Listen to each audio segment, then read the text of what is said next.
Senator. Good morning. Good morning. Well, you're a doctor, so you've got special doctor questions of the doctor. He does not particularly like it. He was asked this morning over on another channel about the give and take between the two of you. He had this to say. Can I just ask about you and Rand Paul? Does your body tense up every time? And by body, you know what I mean. Yeah. You know, Gail, I just don't want to get into that tit for tat with him. I just don't understand what the problem is with him. But, you know, well, I'm just going to do my job and he could do what he wants to do and we'll see what happens. Well, Senator, he says he's just going to do his job. But that seems to be what you've got a problem with, how he's doing his job. Well, if he was being interviewed by a journalist, they would have asked, did the NIH, did your specific division of the NIH give money to the Wuhan lab? That's incontrovertibly true. What he's arguing is he's parsing his words. He knows his group gave money, but he's saying, oh, it wasn't for juicing up these superviruses. We gave it for other research. It's sort of like the Planned Parenthood argument. Yes, we give taxpayer money to Planned Parenthood, but it's not for abortion. Dr. Fauci's arguing, yeah, we gave it, you know, the NIH and my group specifically gave it to the Wuhan lab, but they weren't supposed to be juicing up viruses. The money is fungible, as you say on Capitol Hill. But it's even worse than that. The Dr. Shi, the bat scientist that's the most famous one from the Wuhan Institute, when she published her papers, which scientists across the board are saying are gain of function, they were juicing up viruses, she gave credit to Dr. Fauci. She said the funding came from, we have this in black and white from a peer-reviewed journal, she said the funding came from Dr. Fauci's National Institute AID, NIAID. This is Dr. Fauci's baby for 40 years. She lists him in the credits. He can't escape this. He did the funding. And my other question is, China's a rich country. They're kicking our butt in so many places. Why would we be giving them money for their research? Can't they spend their own money on their own research? Senator Paul, Dr. Fauci calls your exchange a tit for tat, and he said he doesn't know what your problem is. That's because he's been placed on a pedestal and no one thinks it's appropriate to question him.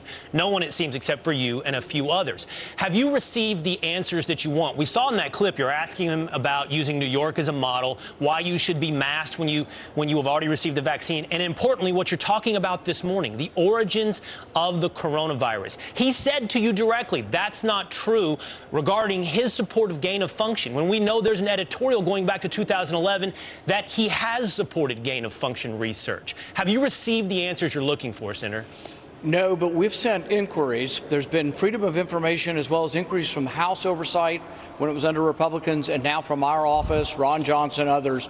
We're asking specifically for some NIH papers and the conclusions, because in those conclusions, we believe it will be unequivocal from a group of scientists that they will conclude that, yes, the Wuhan Institute was making these super viruses. Now, they're still going to argue they didn't fund it, but this is a really important argument. It's not a partisan argument.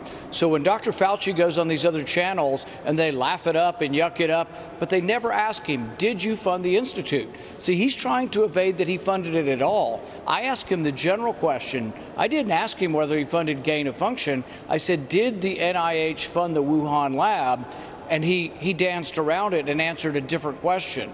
But there is no question at all that the NIH funded this lab. Whether it was gain of function, there's many scientists, Dr. Ebright, Dr. Baltimore, many scientists out there. There were 200 scientists in the Cambridge Working Group that are worried about creating these super viruses in the lab and the possibility that they could get out. So this isn't just me. It's not partisan politics. Shouldn't be partisan at all. We should want to protect the public in case another virus like this could escape.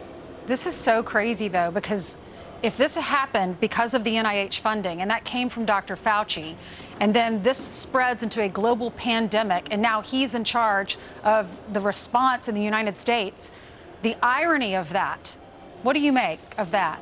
Well, it's even worse than you make out. The person they appointed to investigate the lab from the WHO perspective is the guy who gave the money. So NIH gave the money to a group called EcoHealth. The head of EcoHealth, a guy named Desank, they got him to investigate whether Wuhan was doing anything inappropriate in their lab. But if they were, wouldn't he then be culpable? So doesn't he have a self-interest in smoothing things over? I'm not saying he did cover things up, but you wouldn't appoint someone who's in the line of supply chain of giving the money to them, because ultimately here's the rub. I don't know whether it came from the lab. Nobody knows whether it came from the lab, but who would be culpable? Dr. Fauci could be culpable for the entire pandemic. So could Dr. Dzank, and so could Dr. Shi. I'm not saying that happened. I don't know. But you wouldn't put the people who gave the money to the Wuhan lab in charge of the investigation. That looks like a cover-up. No kidding. And it's curious that it seems like the only people asking about the origin of the coronavirus, which has killed tens of thousands of Americans, all seem to be Republicans, which is odd. You would think and it everybody shouldn't be would. that way. No, absolutely there should not. be bipartisan concern. There's 11 labs in the United States that are cooking up and creating super viruses. That's worrisome. Just the term super virus is pretty scary. Senator, Doctor, thank you very much for joining us. Thank you.